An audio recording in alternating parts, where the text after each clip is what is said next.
जय हिंद, जय भारत। हिंदी के उसी क्रम में एक तीसरी वीडियो फिर आज आप लोगों के सामने है।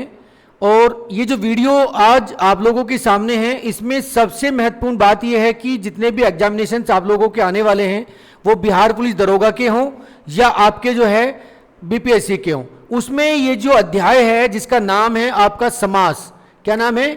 समास। ये बहुत महत्वपूर्ण है और बार बार कई बार कमेंट्स के जरिए इसकी डिमांड आ रही थी कि सर संधि और समास को कराइए। तो बीच में उस क्रम को थोड़ा सा स्टॉप करने के बाद हमने समास को पहले रखा है, ताकि समास में अगर कोई प्रॉब्लम्स आती है या कोई समस्या आती है तो उसको आप हमें दोबारा कमेंट के नाते बता सकें और परीक्षा आने से पहले पहले उन चीजों को आप समझ सके। तो आज हमारा जो अध्याय है उस पर हम बात करते हैं समास। समास क्या है? देखिए, से प्लस मास अर्थात दो या दो से अधिक सार्थक शब्दों के मेल से बने शब्द समूह को समास कहते हैं। पहले एक चीज बताना मैं यहां पे मानता हूं कि जरूरी क्या है कि सार्थक शब्द क्या है। हमने बात की थी एक दिन निरर्थक और सार्थक। पानी क्या था? सार्थक नहीं था, क्योंकि पानी के टुकड़े करने से क्या हो जाएगा, दोनों का अर्थ अलग अलग नहीं पैदा होगा। तो वो पानी, वानी, खाना, गाना, जितने भी आपके शरीर के अंगों के नाम हैं वो सारे क्या थे? निरर्थक शब्द थे।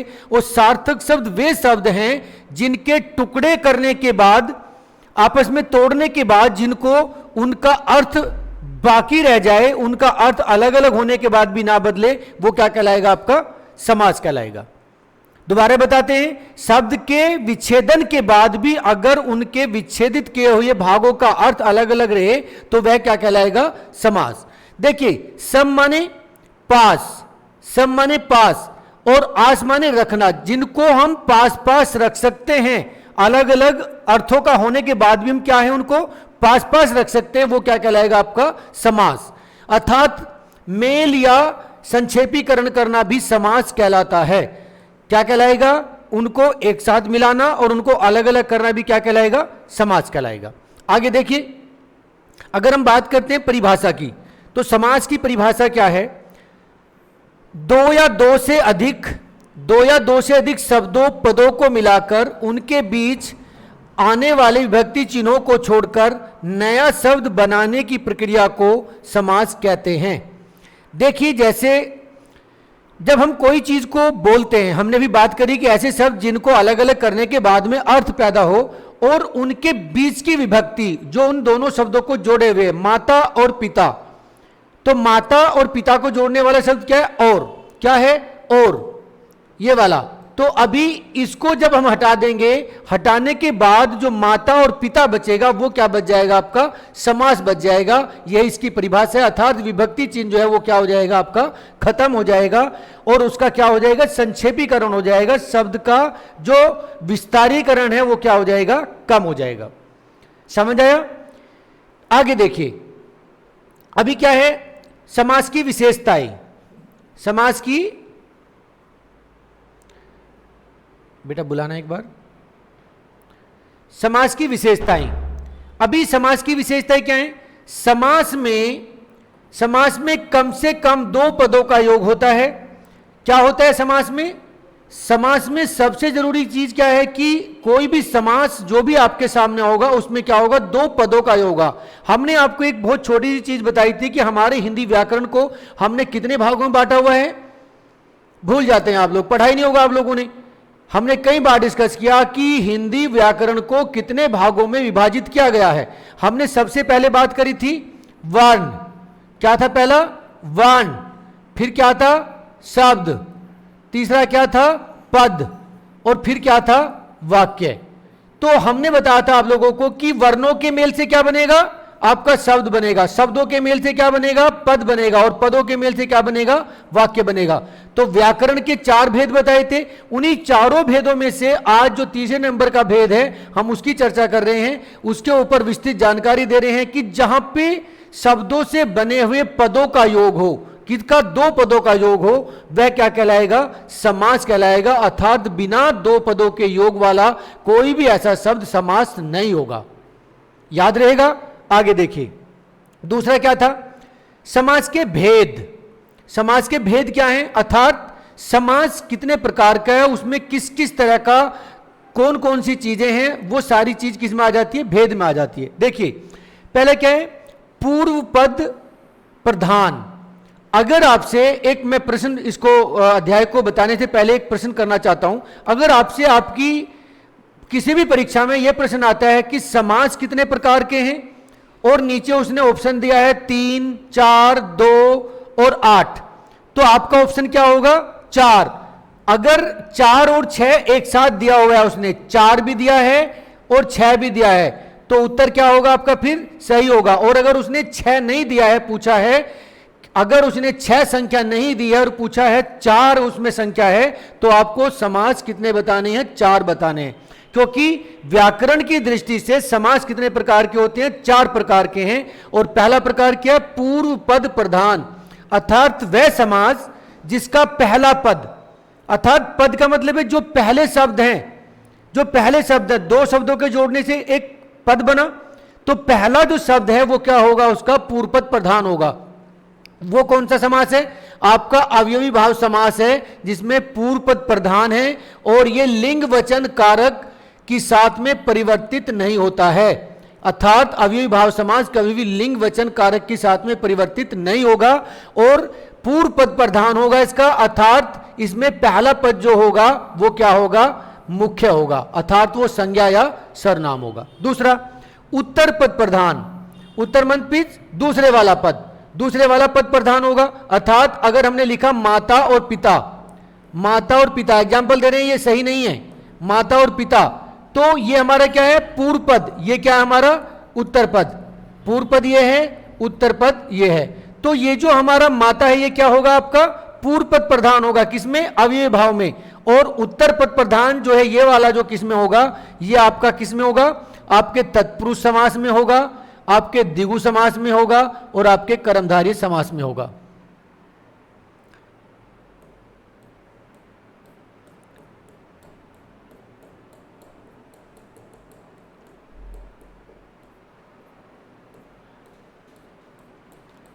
देखिए क्या था, हमने क्या बात की थी आपसे भी कि पहला पद प्रधान अगर होगा तो पहला पद प्रधान वाला समास है पूर्व पद प्रधान, तो क्या है, अव्ययभाव समास है, लिंग वचन कारक के साथ परिवर्तित नहीं होगा। दूसरा समास क्या है, उत्तर पद प्रधान, क्या है आपका, उत्तर पद प्रधान, अर्थात जिसका दूसरे वाला पद प्रधान होगा, अर्थात मुख्य होगा, वे कौन से होंगे, तत्पुरुष समास, द्विगु समास और कर्मधारय समास। अर्थात ये तीनों समास का जो पद होगा, जो पहला शब्द होगा, वो क्या होगा आपका, उत्तर पद प्रधान होगा, पहला पद प्रधान नहीं होगा, दूसरे वाला पद प्रधान होगा। तीसरा क्या है, दोनों पद प्रधान, तीसरे वाला समास कौन सा है, दोनों पद प्रधान, जिसके दोनों पद प्रधान हो, जैसे हमने एग्जाम्पल ले माता और पिता, तो माता भी प्रधान होगी और पिता प्रधान होगा, ये इसका सही एग्जाम्पल भी। जितनी महत्वता माता की है, माता भी संज्ञा है और पिता भी संज्ञा है, अर्थात ये क्या है, दोनों पद प्रधान है और ये समास क्या कहलाएगा, द्वंद्व समास कहलाएगा। चौथी बात करते हैं, दोनों पद अप्रधान, जिनमें ना पहला पद प्रधान है, प्रधान का मतलब है मुख्य है, जिसका अर्थ निकलता हो संज्ञा या सरनाम, ना ही उसका दूसरा पद प्रधान होगा, ये क्या कहलाएगा आपका, बहुब्रीहि समास कहलाएगा। तो ये तो था आपका व्याकरण के अनुसार। अगर हम बात करते हैं अब जो आजकल हम पढ़ रहे हैं समास के भेद, उसके हिसाब से अगर समास पूछता है तो समास के कितने भेद हैं आपके, 6 भेद हैं। नंबर 1 क्या है आपका, अवयवी भाव समास, क्या है, अवयवी भाव समास। दूसरा क्या है, तत्पुरुष समास। तीसरा क्या है, कर्मधारय समास। चौथा क्या है आपका, द्विगु समास। पांचवा क्या है आपका, द्वंद्व समास। और छठा क्या है आपका, बहुब्रीहि समास। अंतर क्या है कि अगर आपसे पूछता है व्याकरण प्रकार्य के हिसाब से समास कितने प्रकार के हैं, तो कितने प्रकार के समास हैं आपके, 4 प्रकार के, पूर्व पद प्रधान, उत्तर पद प्रधान, दोनों पद प्रधान और दोनों पद अप्रधान। और अगर पूछता है कि समास के उपभेद बताइए कितने प्रकार के हैं, तो आपका प्रश्न होगा 6 होंगे, कितना होगा, 6। और वे कौन से हैं आपके 6, अवयवी, तत्पुरुष, कर्मधारय, द्विगु, द्वंद्व और बहुब्रीहि। यहां तक कोई डाउट बचे, इन चीजों को आपको नोटेड डाउन करना है कॉपी के अंदर और दोबारा से लिख के देखना है, ताकि इसको आप ना भूलें। बहुत महत्वपूर्ण अध्याय है, इसको किसी भी तरीके से आप लोगों को अपने मन में बसा लेना है। नेक्स्ट, नेक्स्ट बात करते हैं अवयवी भाव समास की। कौन से वाले? पहले समास की। ये कौन सा समास है? पहला। एक, अवयवी, प्रारंभ में उपसर्ग लगा हो। जिस भी इस प्रकार के जो समास है, जिस समास के पहले आपको सबसे पहले उपसर्ग लगा दिखाई दे। हमने आपको एक दिन उपसर्ग के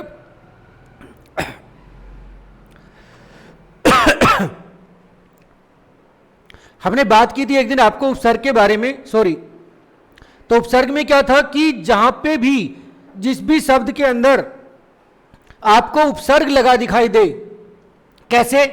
यथा, आ, अर, अनु, निर, प्र, प्रति, जिस भी समास के अंदर आपको, जिस भी शब्द के अंदर आपको लगे कि वहां पे आपका उपसर्ग लगा है, वह क्या होगा? अवयवी भाव समास होगा। कैसे? देखिए यथा संभव, क्या लगा है? उपसर्ग यथा, और पीछे क्या बन गया? यथा संभव। आ लगा है उपसर्ग, आ जन्म, भर पेट, दिन पे दिन, प्रतिदिन प्र लगा है, और यहां पे यथाशीघ्र। तो जहां पे भी जिस भी समाज के अंदर आप लोगों को उपसर्ग लगा हुआ मिले, वह क्या होगा? आपका अवयवी भाव समास होगा। पहली ट्रिक है, पहला चीज है देखने का कि जिसमें उपसर्ग होगा वो क्या होगा? अवयवी भाव समास होगा। नेक्स्ट देखिए, दूसरी चीज क्या बोल रहा है?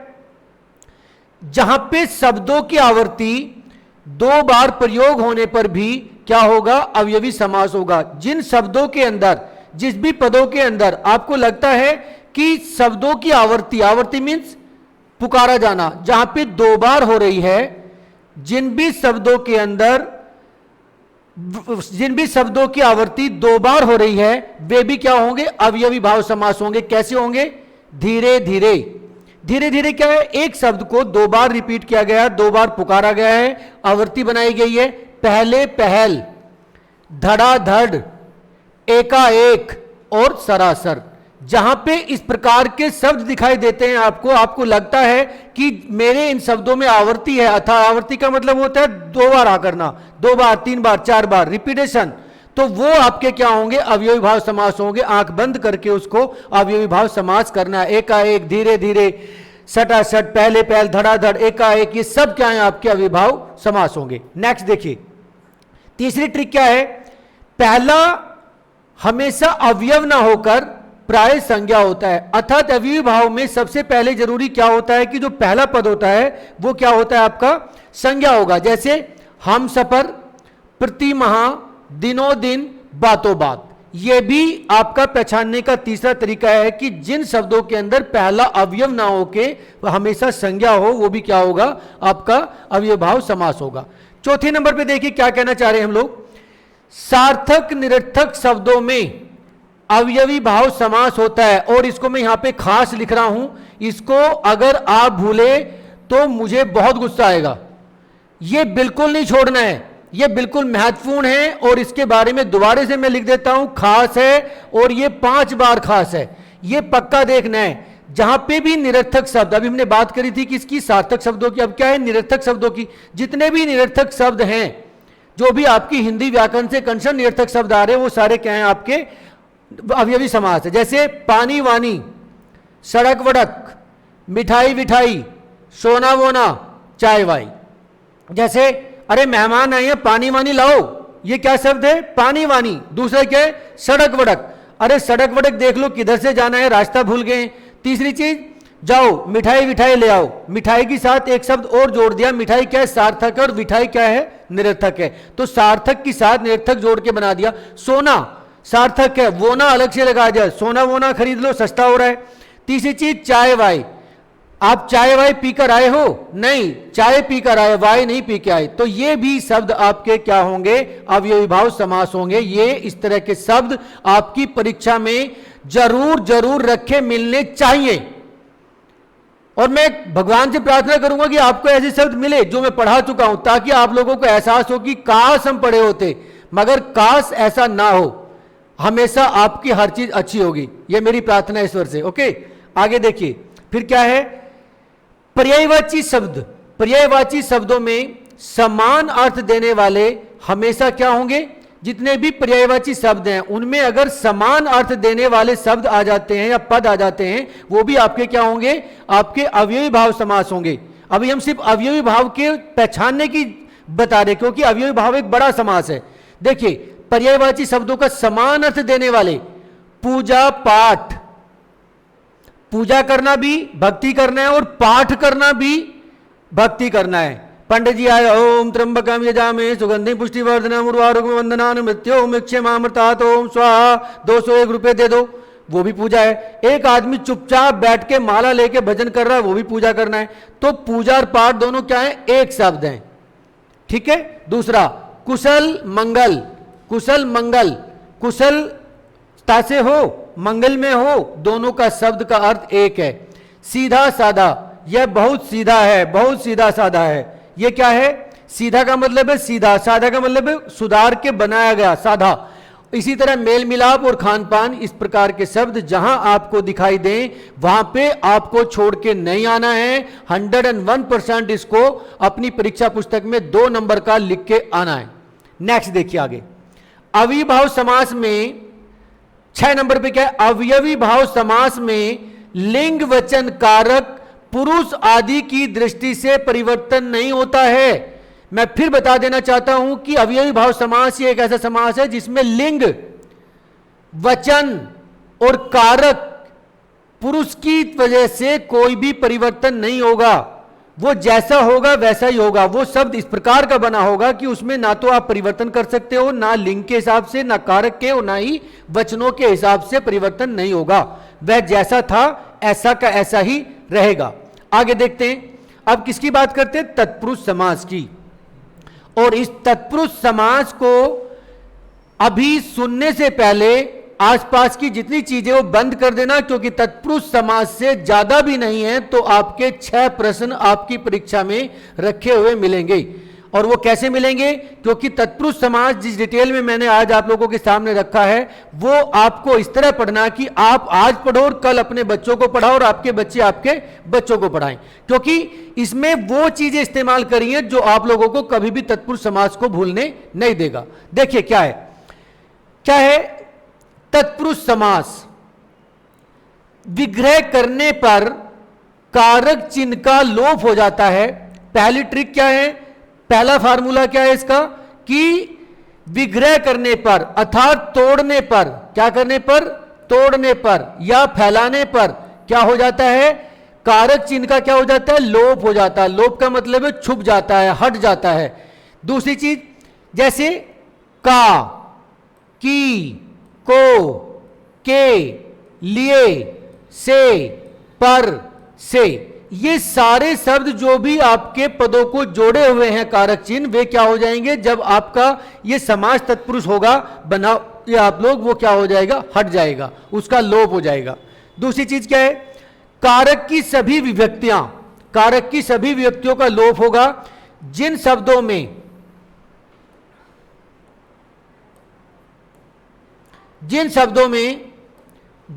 में समास होगा, जैसे को, के, द्वारा आदि, बोले कारक की सभी विभक्तियों का लोप हो जाएगा। किसमें, तत्पुरुष समास में। आगे देखते हैं, तत्पुरुष समास में दोनों पद संज्ञा या पहला पद संज्ञा तथा दूसरा पद विशेषण होगा। अर्थात यह भी एक पहचान है कि जो आपका तत्पुरुष समास है उसमें पहला पद क्या होगा, यह क्या है आपका फर्स्ट पद, ये क्या होगा संज्ञा, और दूसरा पद आपका क्या होगा, ये आपका विशेषण होगा, ये आपका विशेषण होगा। ये भी आप लोगों को देखना है। तीसरी चीज से क्या पहचान करनी है, इस समास को व्यधिकरण तत्पुरुष या विभक्ति पुरुष भी कहते हैं। इस समास को व्यधिकरण, अगर आपसे तत्पुरुष ना पूछ के वह पूछता है व्यधिकरण, व्यधिकरण है, व्यधिकरण।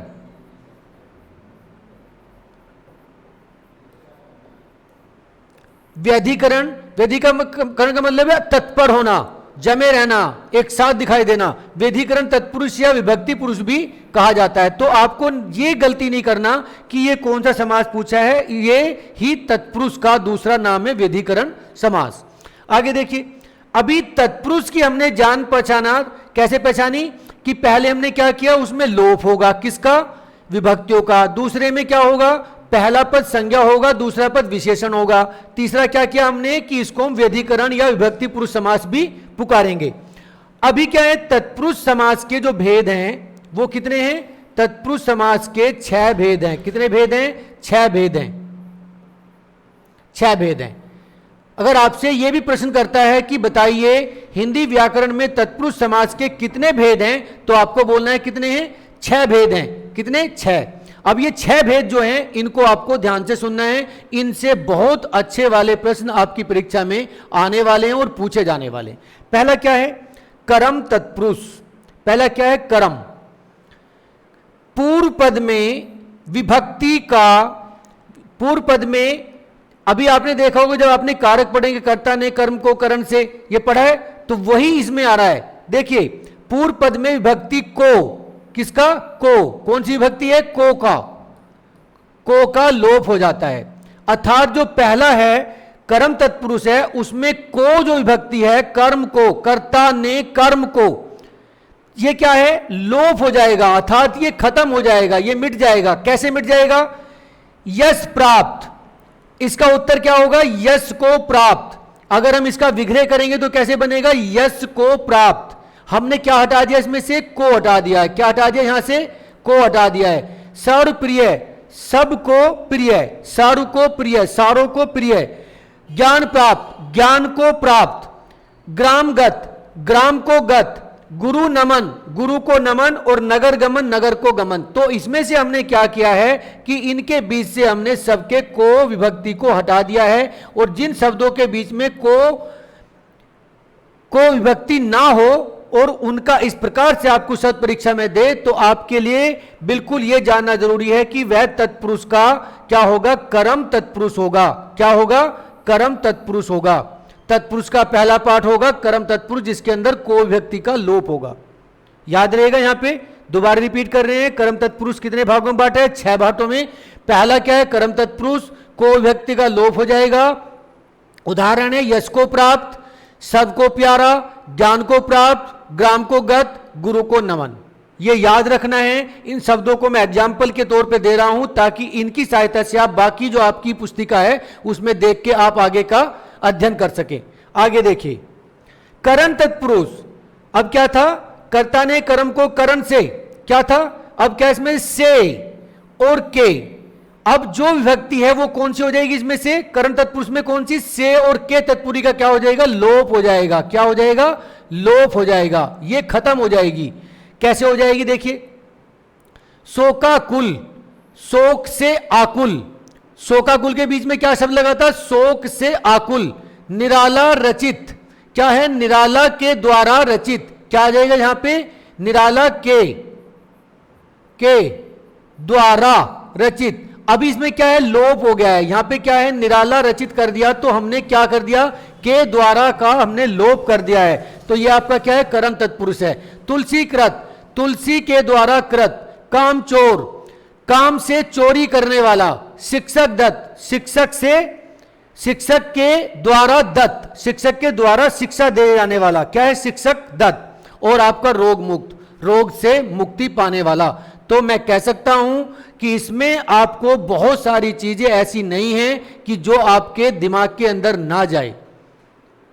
अपने दिमाग को खोलो बच्चे, और दिमाग के अंदर इन चीजों को डालो। ये रटने वाली चीजें नहीं है। आप सोचते हैं कि आप 50 समास को रट लेंगे, प्रश्न पूरा हो जाएगा, नहीं होगा। आप गलती कर जाओगे, आपके मार्क्स नेगेटिव मार्क्स हो जाएंगे, वो मुझे मंजूर नहीं है। दोबारा बता रहा हूं, जहां पे से और के द्वारा विभक्ति का लोप होगा वह क्या होगा, करण तत्पुरुष होगा। और जैसे शोकाकुल, शोक से आकुल। नेक्स्ट देखिए, संप्रदान तत्पुरुष। संप्रदान तत्पुरुष क्या है, क्या, के लिए। संप्रदान तत्पुरुष की विभक्ति क्या है, के लिए। इसमें के लिए का लोप हो जाए, कैसे हो जाएगा, पुस्तकादेश, पुस्तक के लिए आदेश। माल के लिए गाड़ी, किसके लिए गाड़ी, माल के लिए गाड़ी, माल के लिए गाड़ी। ये सब चीजें, रसोई घर, रसोई के लिए घर। आपका दान पेटी, दान के लिए पेटी। फिर है सत्याग्रह, सत्य के लिए आग्रह, और आजकल है पूजा घर, पूजा के लिए घर। ये सारे जहां पे हमारी भक्ति कौन सी खत्म हुई है, के लिए खत्म हुई है, ये सारे शब्द इस प्रकार का जो भी होगा वे क्या होंगे, संप्रदान तत्पुरुष होंगे। और ये संप्रदान तत्पुरुष आपको खास में रखना है, ये आपके इसमें आने वाला है, आपकी परीक्षा में रखा है, सोच लीजिए बस। आपको पढ़ना है और जाके उत्तर देना है, इतना मैं आपको हिंट्स दे रहा हूं। नेक्स्ट देखिए, अपादान तत्पुरुष।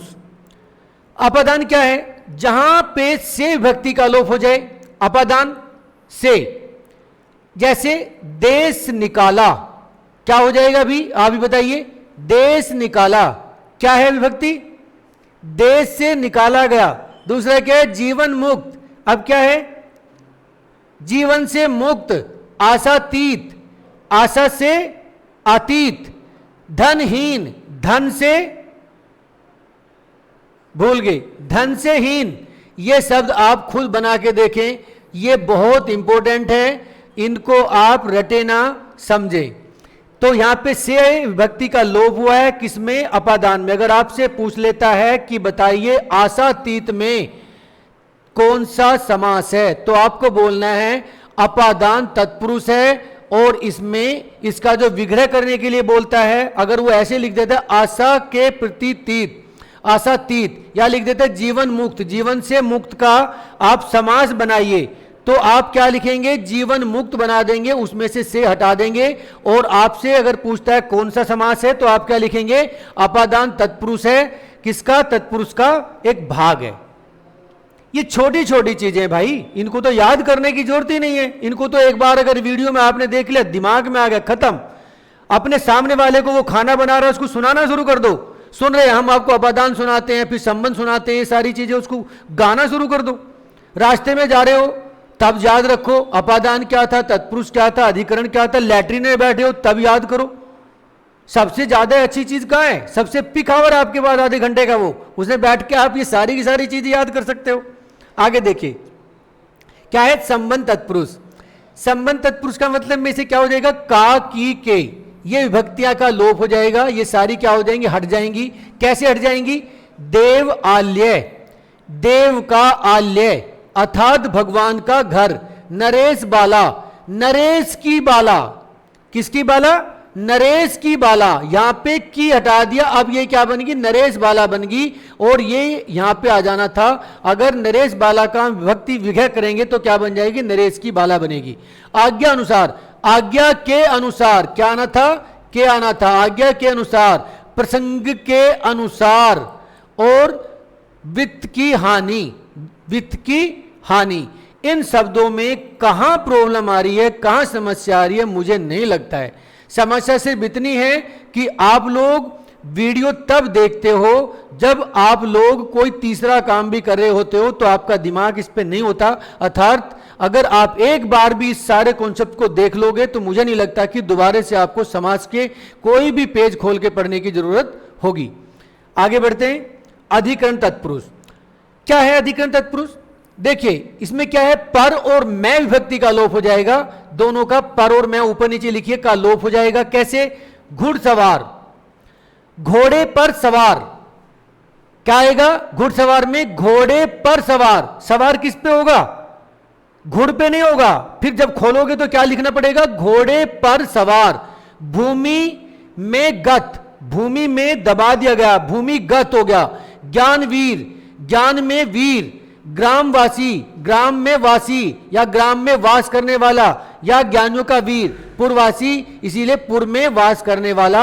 यह आपका क्या बन जाएगा, आपका अधिकरण तत्पुरुष बन जाएगा। विलोप्ति आपकी क्या हो जाएगी, में और पर दोनों क्या हो जाएंगी, हट जाएंगी।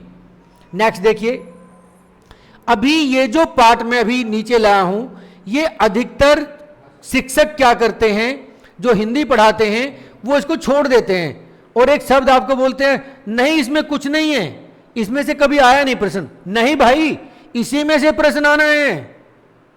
आपसे ये कह के इसको छोड़ देते हैं कि इसमें से प्रश्न कभी देखा नहीं है। नहीं, मैंने इन्हीं में से प्रश्न देखा है। इसीलिए इसको तो बिल्कुल घोट के पीना है। सारी वीडियो को ऊपर हटा के जो तत्पुरुष समास के अन्य भेद मैंने लिखे हैं, इनको चारों से पांचों को एक बार नहीं, दो बार नहीं, 3 बार जरूर देखना, क्योंकि प्रश्न इनमें से ही आने वाला है। और इसको मैं बहुत बहुत खास पे लिख रहा हूं, बहुत खास और फिर खास और फिर खास, ये बहुत बहुत खास है। इसीलिए इसको अगर किसी ने छोड़ा तो मैं उसे जान से मार दूंगा, और मुझे पता चला कि पेपर में आपने ये पढ़ के छोड़ दिया, मैं गला दबा दूंगा।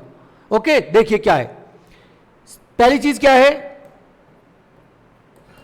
इसमें, सबसे महत्वपूर्ण चीज क्या है आपका, तत्पुरुष में आपने पढ़ा जो भी था, तत्पुरुष में एक बार दोबारा देखते हैं। तत्पुरुष में आपने क्या पढ़े, अभी तत्पुरुष के भेद पढ़े थे।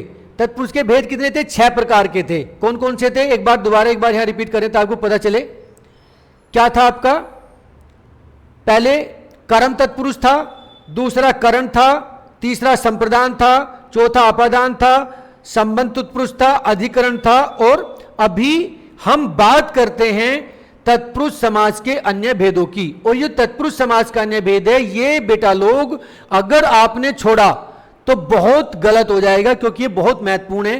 क्या है देखिए, उपपद।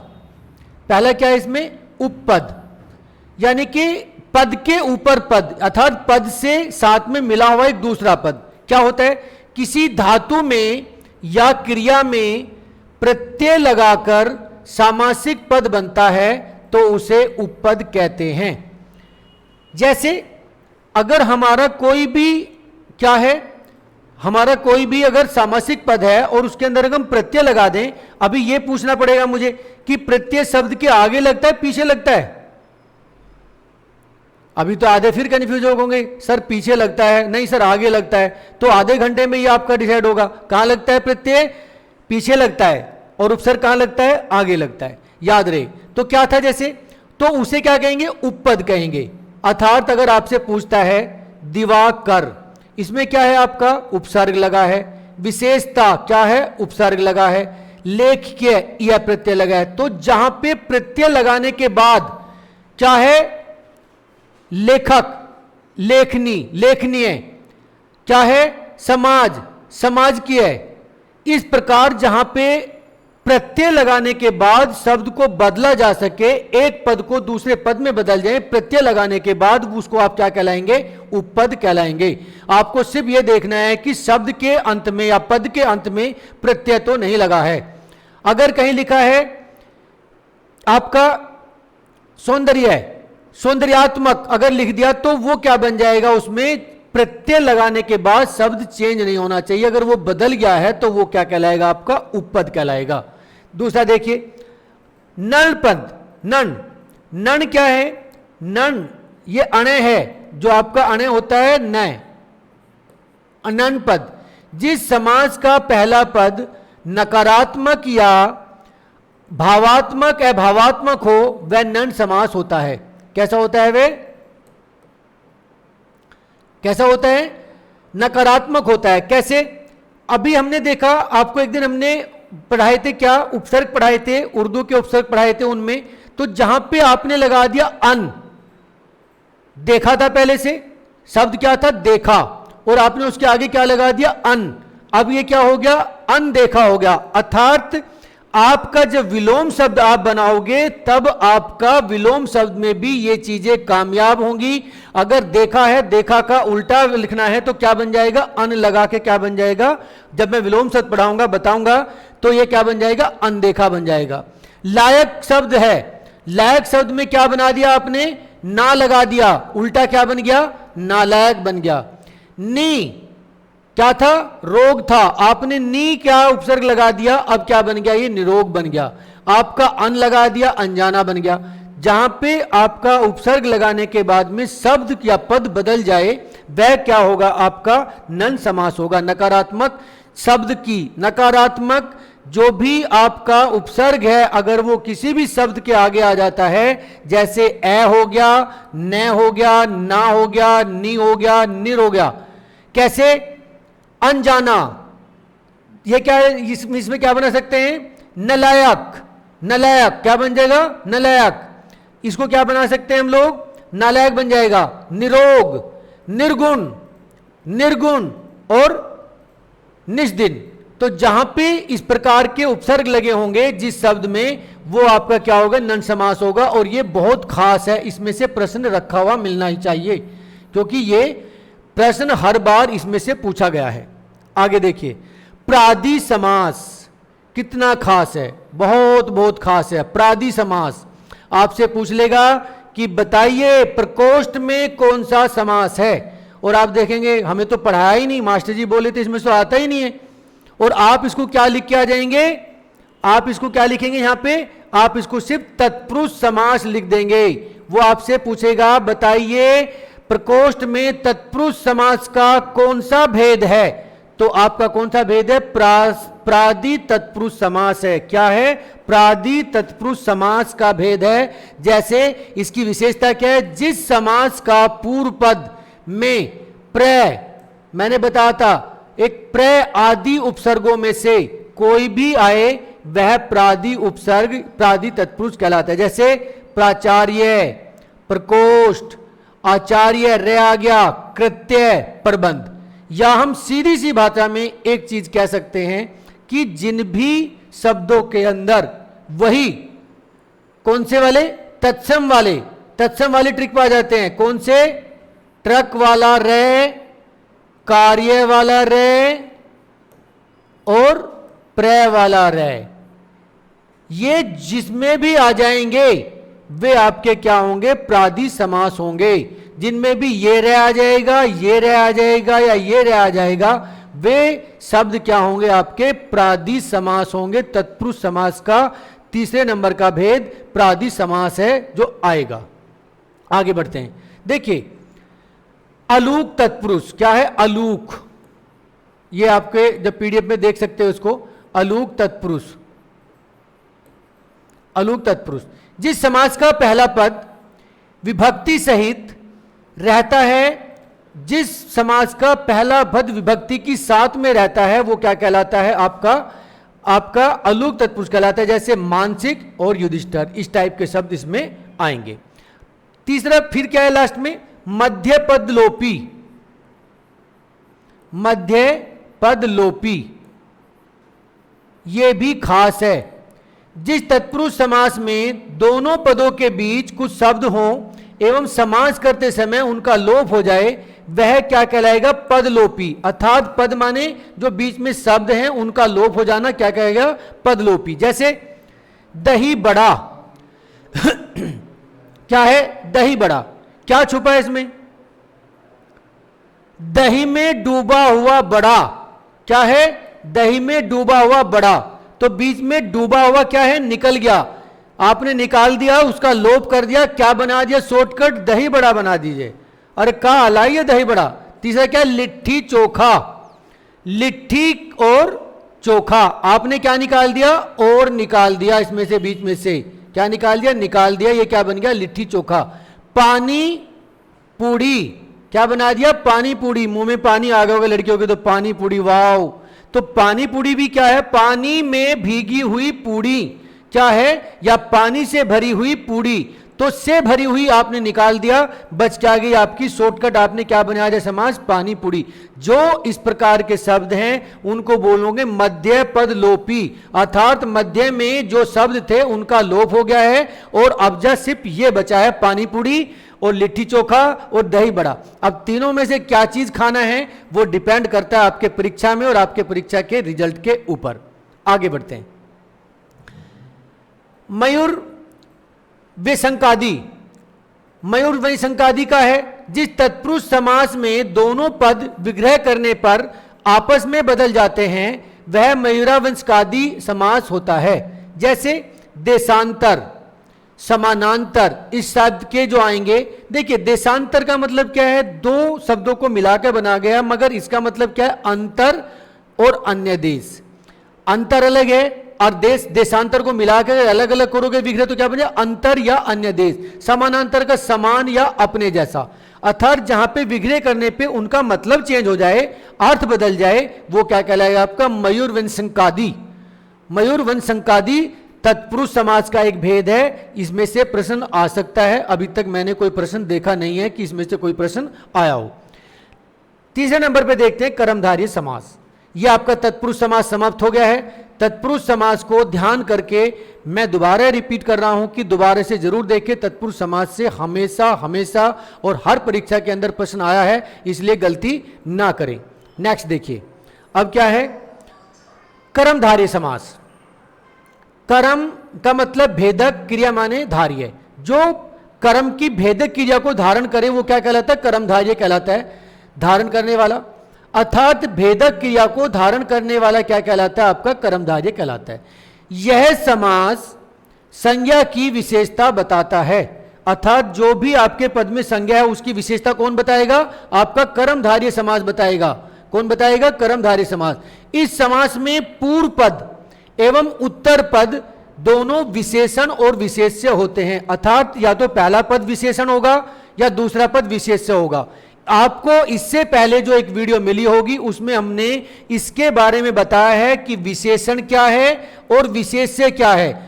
इन पे से प्रश्न आना है कहां पे? आपके समास में भी, और जो वीडियो आपके पास पहुंच गया 2 नंबर पे उसकी भी आपको इसमें से दोनों मिलेगा, विशेषण और विशेष्य। अर्थात शब्द के अंदर विशेषण भी होगा और विशेष्य भी। विशेष्य वो है जिसकी विशेषता बताई जा रही है, और जो विशेषता है वो क्या कहलाएगा? विशेषण कहलाएगा। इसमें देख सकते हैं कर्मधारय समास के भी 4 रूप भेद हैं। तत्पुरुष के कितने थे वो आपने देखे, अब कर्मधारय के देखे कितने भेद हैं? 4 भेद हैं। क्या है? विशेषण पूर्ण पद। विशेषण पूर्व पद क्या है? पूर्व।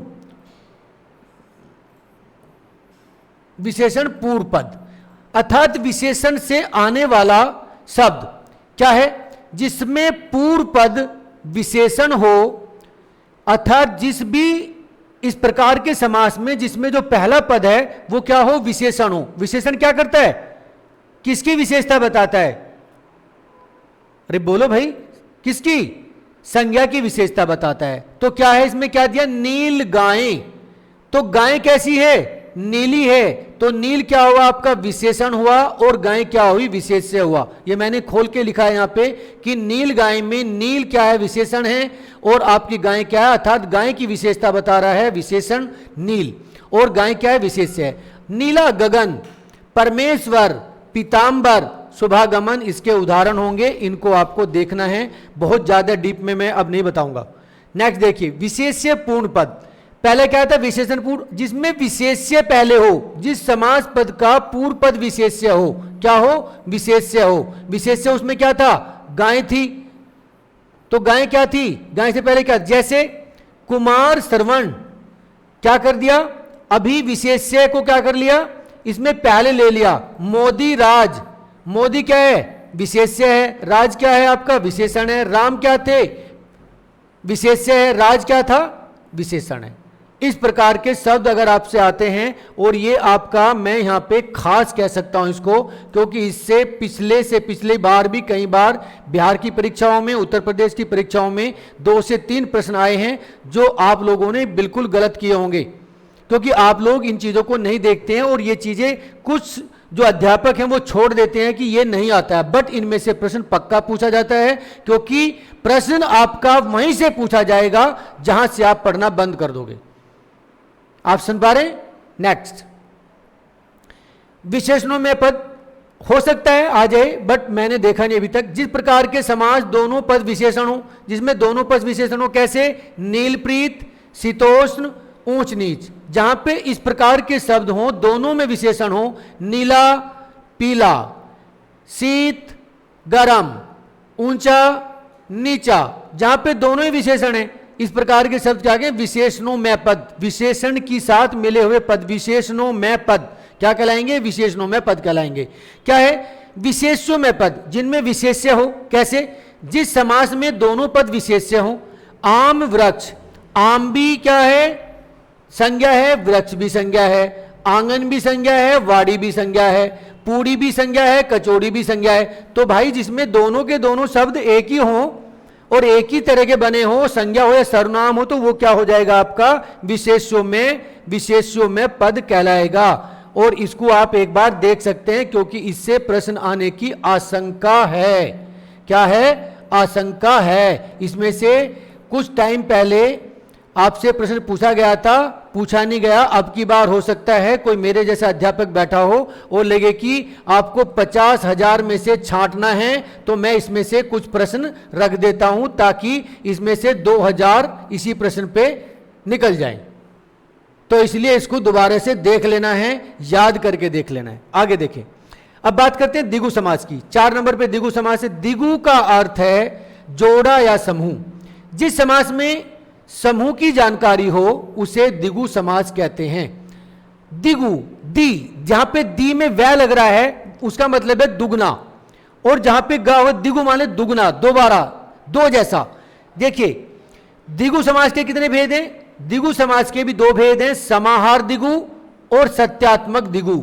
ये आपने सुने भी नहीं होंगे, मुझे तो नहीं लगता कि किसी ने बताए होंगे आपको, मैं बता रहा हूं।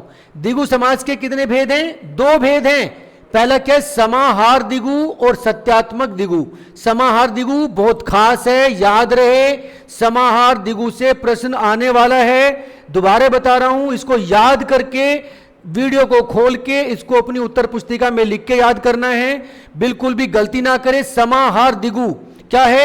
समाहार का अर्थ है समुदाय।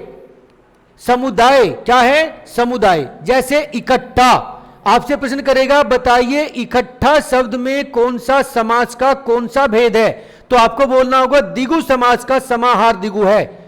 क्या है? द्विगु समास का समाहार द्विगु है, और ये इकट्ठा उसी का शब्द है। पंचवटी, पंचवटी 5 रास्तों पे बना हुआ मकान पंचवटी क्या है? समुदाय है। तिरंगा, 3 रंगों से बना हुआ झंडा क्या है? तिरंगा है। क्या है उसमें? क्या है? समाहार है। शताब्दी 7 सालों से बनी।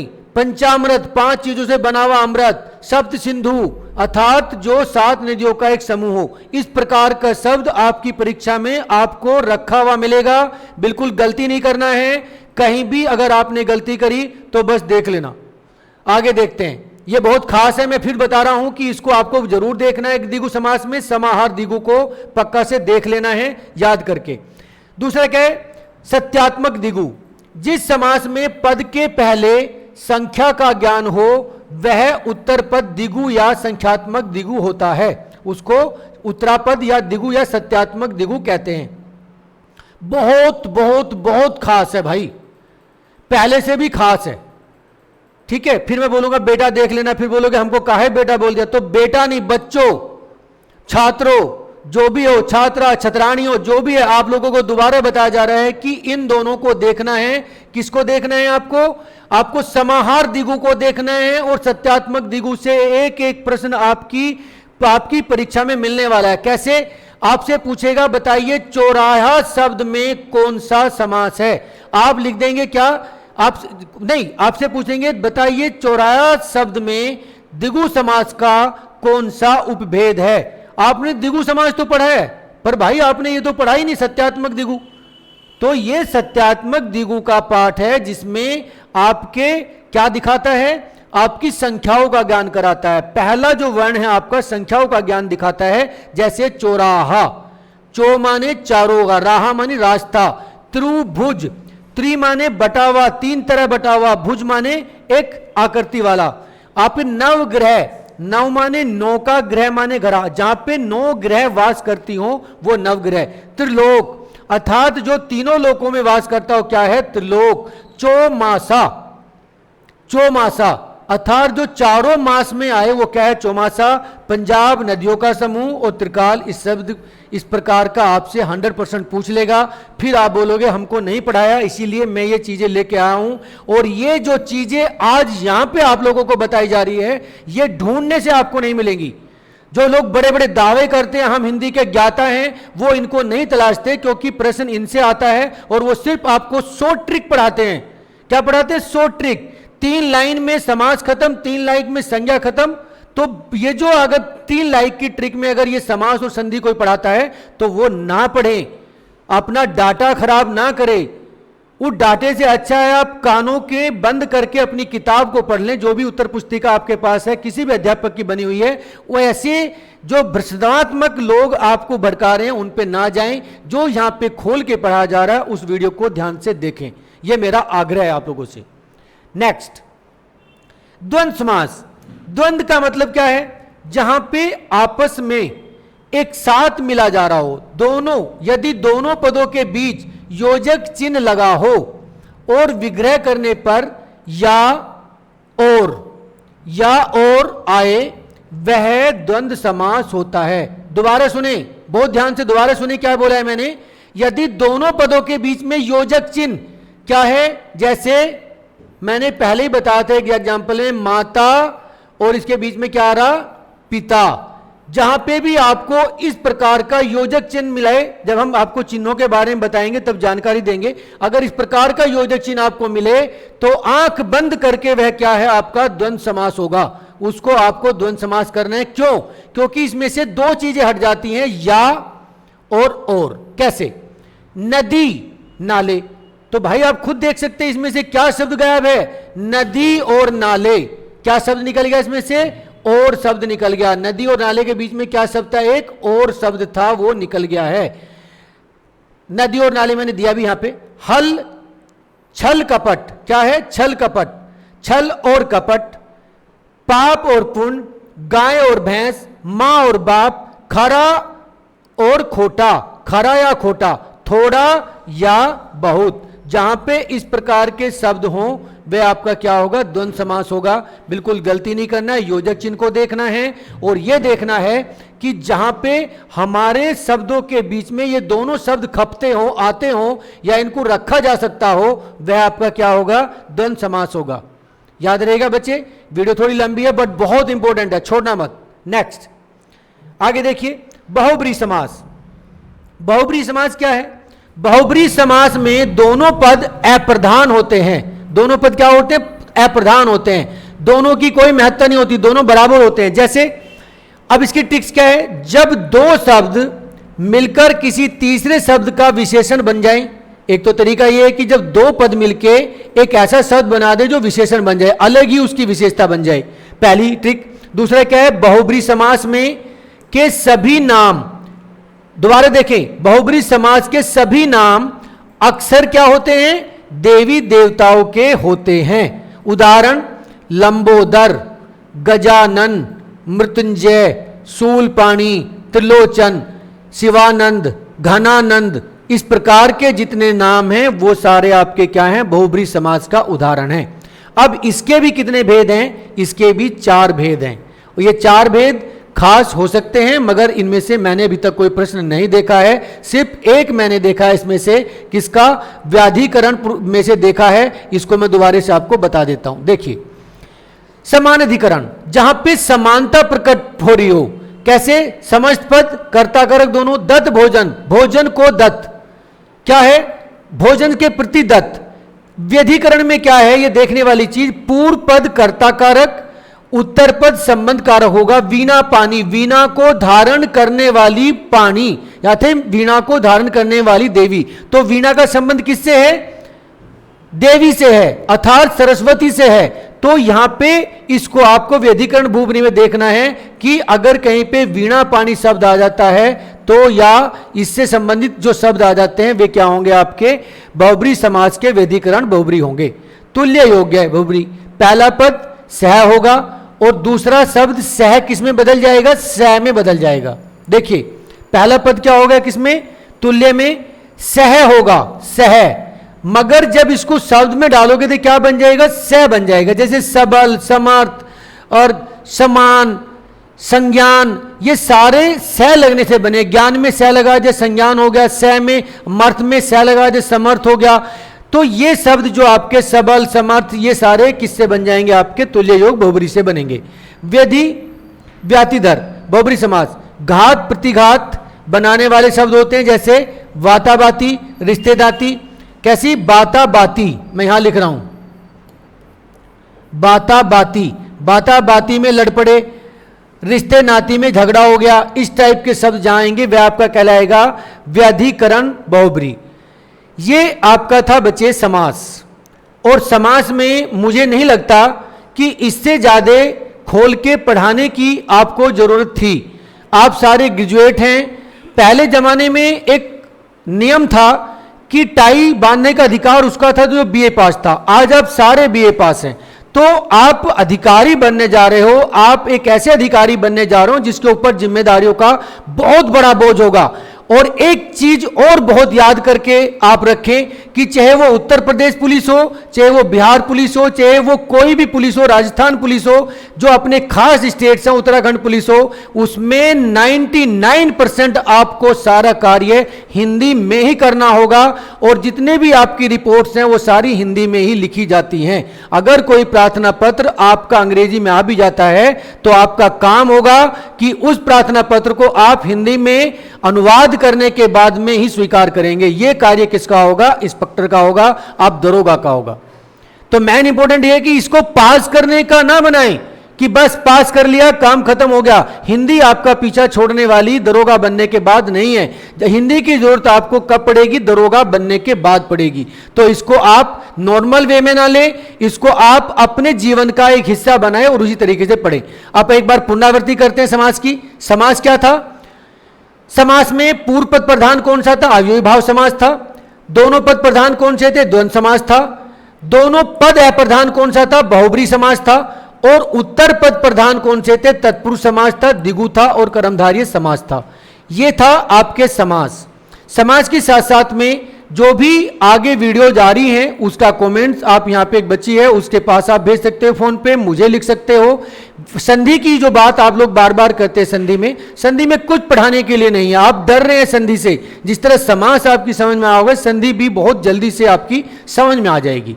बट इंपॉर्टेंट है कि आप पैनिक ना हो, अपना ध्यान रखें, अच्छे से इस वीडियो में जो भी प्रश्न आपका बनता है उसको समझें और समझने के बाद मुझे कमेंट्स के माध्यम से बताएं। अगर फिर भी आप लोगों की समझ में नहीं आता, हम फिर तैयार हैं, हम दोबारा से फिर आप लोगों के लिए खड़े हैं और हमेशा खड़े रहेंगे। जय हिंद, जय भारत। समझ में आया कुछ?